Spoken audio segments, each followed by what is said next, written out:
नमस्कार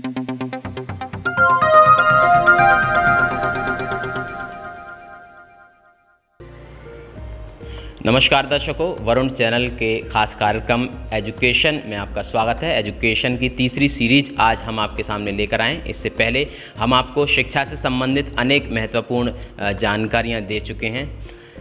प्रत्येक अभिभावक का ये सपना होता है कि उसका बच्चा या तो डॉक्टर बने या इंजीनियर बने। यही कारण है कि प्रत्येक अभिभावक अपने बच्चे को अपने शहर के अच्छे से अच्छे विद्यालय में एडमिशन दिलाता है। बच्चों को बचपन से ही ये सिखाया जाता है कि उसे या तो डॉक्टर बनना है या इंजीनियर बनना है। हम अगर छोटे बच्चे से अगर प्रश्न भी करते हैं ना कि बेटा आप बड़े होकर क्या बनना चाहते हैं, तो भले ही उसको ये ना पता हो कि डॉक्टर और इंजीनियर बनने के लिए करना क्या होगा, लेकिन उसका उत्तर यही होगा कि मैं या तो डॉक्टर बनना चाहता हूँ या इंजीनियर। कैरियर से जोड़कर अब इन दो सेवाओं को देखा जाने लगा है और सफल भी उसी व्यक्ति को माना जाने लगा है। अब अगर आप डॉक्टर या इंजीनियर बनना चाहते हैं तो उसकी सीढ़ियाँ, इसका रास्ता कहाँ से होकर गुजरता है। अनेक बार हम देखते हैं कि बच्चे इंजीनियरिंग तो कर लेते हैं, लेकिन इंजीनियर बनने के बाद भी वो बेरोजगार रह जाते हैं। अनेक ऐसे संस्थान हैं जो आपकी योग्यता के आधार पर नहीं बल्कि आपके धनबल के आधार पर आपको इंजीनियर बना देते हैं। लेकिन अच्छे इंजीनियर बनने के लिए आपको करना क्या होगा? सभी जानते हैं कि आईआईटी में एडमिशन लेना सबका सपना होता है। तो वहां तक पहुंचने का रास्ता आखिरकार कहां से होकर गुजरता है, ये चर्चा आज हम करने वाले हैं। और ये चर्चा करने के लिए आज हमारे साथ मौजूद रहेंगे DC Gupta sir. DC Gupta sir का अगर मैं आपको परिचय दूं तो वैसे तो ये किसी परिचय के मोहताज नहीं हैं। आप बीटेक एमटेक हैं। आप सिर्फ एक टीचर ही नहीं हैं बल्कि आप एक ऑथर भी हैं और इनकी अनेक पुस्तकें देश भर में पढ़ी जाती हैं। इनकी ख्याति सिर्फ अलीगढ़ शहर तक ही नहीं बल्कि देश भर में है। इन्होंने आईआईटी, जेईई और नीट पर अनेक पुस्तकों को लिखा है, बच्चों को समय समय पर मार्गदर्शित किया है। इसके अतिरिक्त कई ऑनलाइन प्लेटफॉर्म पर आप जो है बच्चों को शिक्षा देते हैं। इंजीनियरिंग, आईआईटी और मेडिकल में अनेक इनके विद्यार्थी अब तक सेलेक्ट हो चुके हैं। इन्होंने फिजिक्स जैसे मुश्किल विषय को भी बहुत ही सरल और सहज बनाया है। बच्चे कैसे आसानी से फिजिक्स को पढ़ सकते हैं और कैसे अपने लक्ष्य को प्राप्त कर सकते हैं, ये सारी की सारी उपलब्धियां डीसी गुप्ता सर के पास हैं। इनसे बातचीत करने के लिए हमें बड़ी मुश्किल से समय मिला क्योंकि हमेशा ही इनकी कोई ना कोई क्लास रहती है। अनेक बार इनसे बातचीत की तब जाकर हमको आज समय मिला है। महत्वपूर्ण बात यह है कि इनकी जो पुस्तकें हैं खासतौर से shortcut tips and tricks in physics,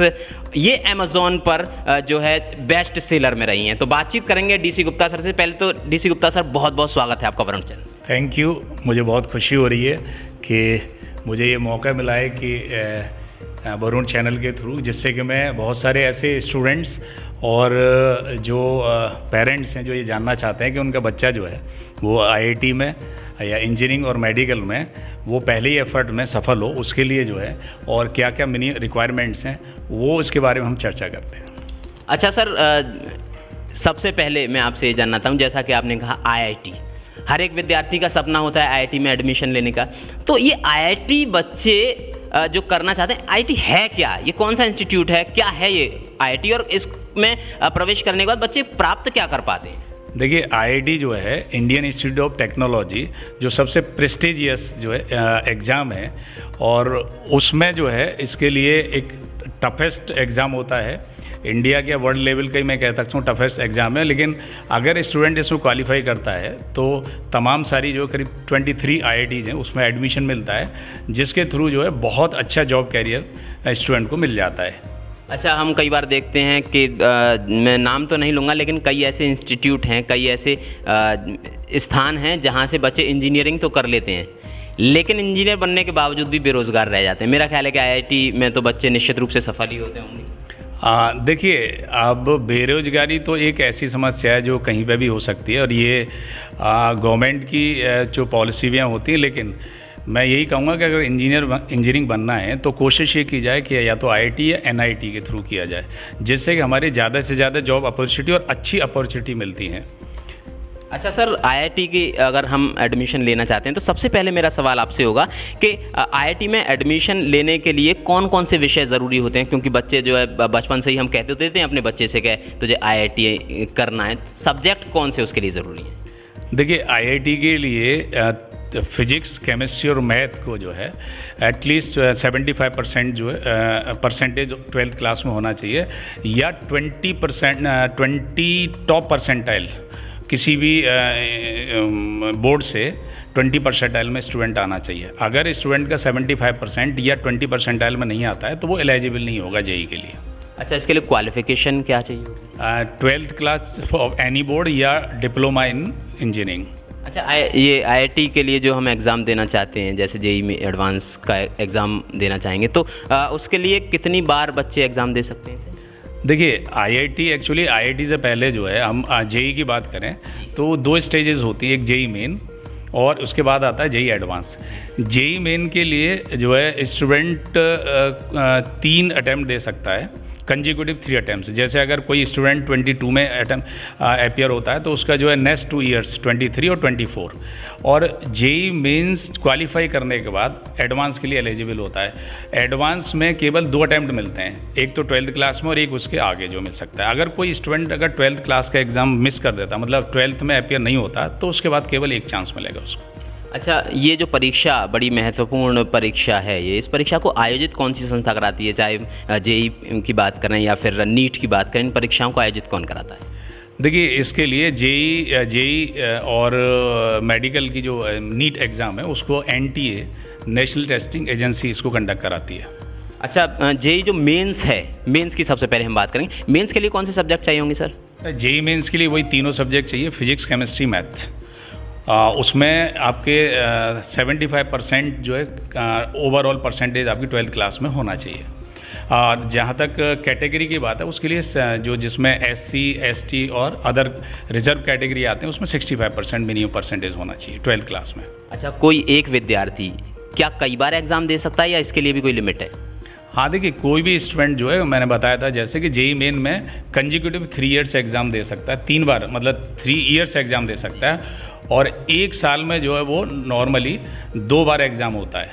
और इससे पहले जो कोरोना काल रहा था, उसमें जो है 1 साल में 4 अटैम्प्ट स्टूडेंट को दिए गए थे, बट इन फ्यूचर जो है ये 2 बार जो 1 साल में एग्ज़ाम होगा।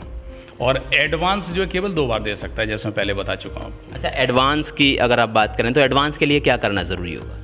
देखिए, एडवांस के लिए सबसे पहले तो आपको जेई मेंस क्वालिफाई करना पड़ेगा, और एडवांस में जो है, क्योंकि उसमें काफ़ी टफ पेपर आता है, और उसके लिए एटलीस्ट अगर आपकी रैंक जो है करीब 10,000 के अंदर है, तो आपको बहुत अच्छे मतलब अच्छे इंस्टीट्यूट में अच्छी ब्रांच के साथ आपको एडमिशन मिल जाता है।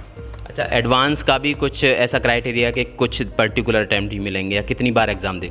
नहीं, तो एडवांस के लिए 2 अटैम्प्ट हैं। उसमें एक तो जब आप 12th में होते हैं उसके साथ आप दे सकते हैं, और एक जो है एक नेक्स्ट ईयर दे सकते हैं। अगर आप मान लीजिए कोई स्टूडेंट 12th का अटैम्प्ट नहीं देता है, तो उसके बाद फिर केवल 1 अटैम्प्ट दे पाएगा वो।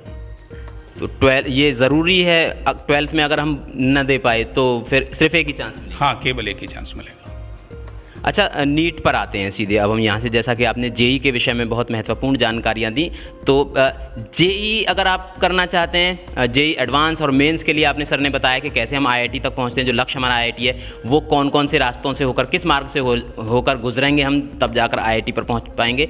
अब हम सीधे मेडिकल की तरफ आते हैं। नीट की परीक्षा के विषय में सर आपसे बात करूँगा। ये नीट की परीक्षा किसके लिए आयोजित होती है? देखिए, नीट की परीक्षा जो है मेडिकल में एंट्रेंस एग्ज़ाम के लिए होती है, जिसमें हम MBBS, BDS और BAMS में एडमिशन ले सकते हैं। अच्छा, नीट के लिए क्या योग्यता होनी चाहिए? नीट के लिए स्टूडेंट को 12th पास होना चाहिए फिजिक्स, केमिस्ट्री और बायोलॉजी सब्जेक्ट में। और इसमें जो है, देखिए, मिनिमम जो परसेंटेज है वो 50% जनरल के लिए होना चाहिए, और कैटेगरी जो होती हैं अभी SC, ST एंड OBC के लिए वो आपके 45% होना चाहिए। अच्छा, 40%। अच्छा, इसमें कुछ एज लिमिट भी है क्या? हाँ, इसमें देखिए मिनिमम एज जो नीट में बैठने के लिए वो है 17 ईयर्स, और मैक्सिमम जो एज है उसकी कोई लिमिट नहीं है। और जैसा अभी आपने बताया था आईआईटी के लिए, जेई के लिए अटेम्प्ट का भी कुछ संख्या होती है, क्या इसमें भी ऐसी कुछ बाध्यता है? नहीं, इसमें अटेम्प्ट की कोई बाध्यता नहीं है। कोई भी स्टूडेंट जो कितने भी अटेम्प्ट दे सकता है। कितनी बार साल में होता है या बच्चे कितनी बार दे सकते हैं? देखिए, ये एग्ज़ाम साल में 1 बार होता है अभी तक जो है। वैसे फ्यूचर में ये हो सकता है कि जो गवर्नमेंट है वो प्लान कर रही है कि एटलीस्ट जो साल में 2 बार हो, लेकिन अभी तक की जो स्थिति है उसमें साल में 1 ही बार होता है। अच्छा सर, ये तो बात रही कि हम कैसे क्या कौन कौन से किस किस सीढ़ियों पर चढ़कर हम जो है जेईई तक जाएंगे, आईआईटी तक पहुंचेंगे या फिर हम मेडिकल तक पहुंचेंगे। प्रश्न मेरा अब आपसे ये है कि ये इतनी टफेस्ट एग्ज़ाम है, बहुत कठिन परीक्षाएं इनको माना जाता है। इन परीक्षाओं को पास करने के लिए तैयारी हमें कैसी करनी चाहिए? क्योंकि जैसा कि मुझे जानकारी है, आप एक कोचिंग सेंटर यहाँ अवंतिका में चलाते हैं, ज्ञान कोचिंग सेंटर, और बहुत सारे बच्चे आपके द्वारा पढ़ाए गए नीट और आईआईटी में इस समय पढ़ रहे हैं, और जितना मुझे पता है कि आप खुद के आपके 2 बच्चे भी जो है आईआईटीएन हैं। तो कैसे इसकी तैयारी आप करवाते हैं बच्चों को, और बच्चों को क्या सुझाव देंगे? देखिए, सबसे पहले स्टूडेंट को क्लास 11 और 12 के जो सब्जेक्ट रिक्वायर्ड हैं, जैसे जेईई के लिए फिजिक्स केमिस्ट्री मैथ और नीट के लिए फिजिक्स केमिस्ट्री बायोलॉजी, उनके जो है थोरो स्टडी होना चाहिए, उसके बेसिक कॉन्सेप्ट आना चाहिए। उसका जो सेकंड स्टेप होता है, स्टूडेंट को शॉर्ट नोट बनाना चाहिए। अब जो शॉर्ट नोट्स हैं वो या तो कोचिंग इंस्टीट्यूट के थ्रू या स्टूडेंट खुद से एफर्ट्स कर सकता है। मैं ये एडवाइस ज़रूर करूँगा कि अगर कोई अच्छी इंस्टीट्यूट ज्वाइन करता है स्टूडेंट, तो उससे जो उसके एफर्ट्स कम हो जाते हैं और कम टाइम में जो है अच्छा आउटपुट देने लगता है स्टूडेंट। अब जब शॉर्ट नोट बना लें और उसके बाद फिर उसके 2 से 3 रिवीजन एटलीस्ट जो है वो स्टूडेंट करे, उसका रिवीजन करे, और previous year questions PYQ at least जो है 10 से 15 साल के कम से कम लगाएं, और एक अच्छा जो है कंटेंट, मतलब स्टडी मटेरियल भी वो जिसके अच्छे क्वेश्चंस हों, स्टैंडर्ड क्वेश्चंस हैं, और पिछले साल के और भी क्वेश्चंस इंक्लूड हों मिलते हुए। तो अगर उनको स्टूडेंट करता है, और इम्पोर्टेंट ये भी है कि स्टूडेंट केवल क्वेश्चंस करता ना रहे, जो क्वेश्चंस उससे पहले अटैम्प्ट में नहीं बन रहे हैं, जो स्टूडेंट टीचर से पूछता है, उनको स्टार्ट ज़रूर कर लें, क्योंकि उनको फिर से एक रिवीजन की ज़रूरत पड़ेगी। तो मेरा कहने का मतलब ये हुआ कि कम से कम स्टूडेंट जो है 3 रिवीजन करेगा तो वो जेईई और नीट के ओपनिंग डोर पर पहुंच जाएगा। अगर आपको बहुत अच्छी रैंक निकालनी है तो उसके लिए ज़्यादा से ज़्यादा रिवीजन, और रिवीजन की कोई लिमिट नहीं है, कितने भी नंबर के रिवीजन किए जा सकते हैं। अच्छा, हम देखते हैं आमतौर से कि बच्चे बड़े बड़े कोचिंग संस्थानों में ऑनलाइन या ऑफलाइन जो है तैयारी करते हैं मेडिकल की या फिर इंजीनियरिंग की। क्या स्वयं प्रयास करके ये परीक्षाएं नहीं पास की जा सकती? नहीं, बिल्कुल कोई भी स्टूडेंट जो है अपने से तैयारी कर सकता है, लेकिन देखिए, जब अच्छा गुरु मिल जाता है, अच्छा टीचर या इंस्टीट्यूट मिल जाती है, तो उसमें एफर्ट्स जो है कम लगाने पड़ते हैं और अच्छी रैंक बन जाती है। तो बहुत ऐसे स्टूडेंट जो अपने एफर्ट्स पे सेलेक्ट भी हो जाते हैं, लेकिन इसका मतलब ये नहीं है कि किसी अच्छी इंस्टीट्यूट या गुरु की जो है ज़रूरत नहीं है। अगर उसके सफलता में शामिल होते तो रैंक और अच्छी हो सकती थी। तो ऐसे बहुत सारे स्टूडेंट जो सेल्फ स्टडी कर लेते हैं, और कुछ स्टूडेंट भी गॉड गिफ्टेड होते हैं जिनको किसी की ज़रूरत नहीं होती है, लेकिन गुरु हमेशा रहेगा कि अगर वो मिलता है किसी भी स्टूडेंट के लिए तो डेफिनेटली सफलता में 4 चांद लग जाते हैं। अच्छा सर, जैसा कि आपने बताया कि स्वयं भी तैयारी की जा सकती है, लेकिन एक मार्गदर्शन बड़ा ज़रूरी होता है। अगर मैं वरुण चैनल के माध्यम से थोड़ा सा आपका मार्गदर्शन अगर बच्चों के लिए चाहूँ, तो बच्चों को, अगर हम यहाँ आईआईटी की सबसे पहले हम बात करेंगे, तो जेईई के लिए उनको क्या मुख्य रूप से, जैसे हम सामान्य परीक्षाओं की अगर हम बात करें तो एक सिलेबस होता है, क्या इसके लिए भी कुछ विशेष चीज़ें हैं जो कि पढ़नी होती हैं? क्या वो विशेष सिलेबस है इसके लिए? नहीं, देखिए, सिलेबस तो विशेष नहीं है, लेकिन इसमें क्या होता है, गहराई सब्जेक्ट की बहुत ज़्यादा होती है, टफनेस जो है क्वेश्चंस की ज़्यादा होती है। तो ये ज़रूरी नहीं है कि आप जब एडवांस की तैयारी करें तो सारा सिलेबस करें, लेकिन अगर आप मान लीजिए 75% सिलेबस तैयारी भी करते हैं तो उसको उतनी गहराई तक करें कि अगर क्वेश्चन उससे आता है तो छूटना नहीं चाहिए। तो इसमें गहराई ज़्यादा है, टफ क्वेश्चंस करने और रिगरस प्रैक्टिस होनी चाहिए इसके लिए। तो कहने का मतलब ये, अगर आप 75% सिलेबस भी एडवांस का तैयारी भी कर लेते हैं, लेकिन उसकी गहराई, मतलब रिगरस प्रैक्टिस करें, टफ क्वेश्चंस बनाएं, PYQs करें, प्रीवियस ईयर क्वेश्चंस करें, तो मैं समझता हूँ कि अच्छी रैंक के साथ सिलेक्शन बन जाता है उसमें। अच्छा, बिल्कुल यही मेथड उसको इसके लिए नीट के लिए भी करना पड़ेगा क्या? हाँ, बिल्कुल। देखिए, नीट के लिए जहाँ तक बात है तो उसमें बहुत ज़्यादा टफ क्वेश्चंस नहीं आते हैं, उसमें सिंपल टू एवरेज स्टैंडर्ड के क्वेश्चंस आते हैं। तो उसके लिए ज़रूरी है कि सिलेबस पूरी तरह से 100%, मतलब कोशिश ये की जाए कि इस पूरा सिलेबस अच्छी तरह से गो थ्रू होना चाहिए, और सारे जितने भी फार्मूले हैं और की पॉइंट्स हैं वो सारे तैयार हों। और उसके अलावा जो है PYQs ज़रूर देख लें, प्रीवियस ईयर क्वेश्चन जो हैं 10 से 15 साल के अगर आप करेंगे तो हमारा माइंड सेट हो जाता है कि किस स्टैंडर्ड क्वेश्चन आते हैं। उसी माइंड सेट के अकॉर्डिंगली हमारा जो दिमाग है वो सराउंडिंग से क्वेश्चंस पकड़ता रहता है, और फिर सिलेक्शन में जो आसानी हो जाती है और अच्छी रैंक भी आ जाती है। अच्छा सर, अभी जो है हाल में नीट की परीक्षा हुई है और जेईई का भी जो है रिज़ल्ट मैं कल अखबार में पढ़ रहा था, आ चुका है या आने वाला है। क्या परसेंटेज रहता है इनके रिजल्ट का?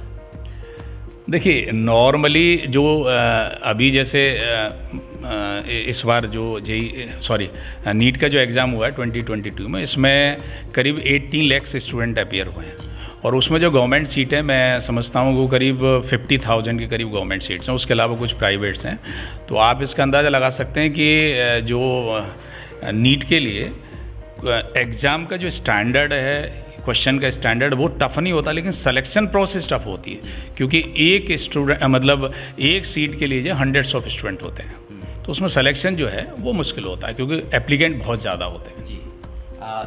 नीट के अतिरिक्त क्या जेई का भी यही रिजल्ट का है या कुछ परसेंटेज आप बता पाएंगे, कितना परसेंटेज रिजल्ट रहता है बच्चों? देखिए जेई का भी ऑलमोस्ट वही रहता है, करीब इसमें मोर देन 10 लाख स्टूडेंट इस बार भी बैठे हैं, तो उसमें भी यही रहता है कि एक सीट के लिए मतलब उसमें भी करीब 100 ऑफ स्टूडेंट होते हैं, तो ये भी मुश्किल होता है सिलेक्शन। बट इसका जो स्टैंडर्ड होता है, जेई का जो स्टैंडर्ड होता है वो नीट से थोड़ा सा बेटर मीन्स ऊपर होता है, और एडवांस का जो स्टैंडर्ड वो एक्सट्रीमली मैं कह सकता हूँ कि एडवांस जो स्टैंडर्ड है वो toughest one in India as well as मैं कहता हूँ वर्ल्ड में भी जो टफेस्ट एग्जाम में से आता है।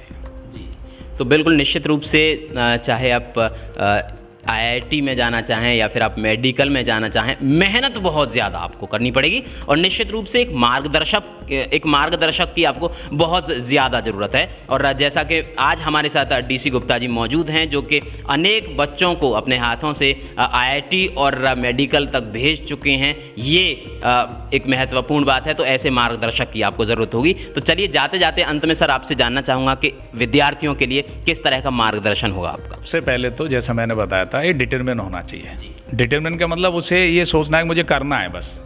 उसके बाद फायर ऑफ लर्निंग, सीखना है मुझे जो है। और जब स्टूडेंट के अंदर ये आ जाएगा और फिर अच्छी गाइडेंस के साथ, मुझे उम्मीद है अगर वो मेहनत करेगा 2 साल, अच्छे इंस्टीट्यूट ज्वाइन कर ले और अच्छे गुरु मिल जाएंगे, तो वो अच्छे रैंक के साथ जो सफल हो जाएगा। और यही मेरी स्टूडेंट और सभी की शुभकामना है कि जितने भी फ्यूचर एग्ज़ाम्स हैं और एप्लीकेंट्स हैं, उनके लिए बहुत बहुत शुभकामनाएं मेरी तरफ से। धन्यवाद सर बातचीत करने के लिए।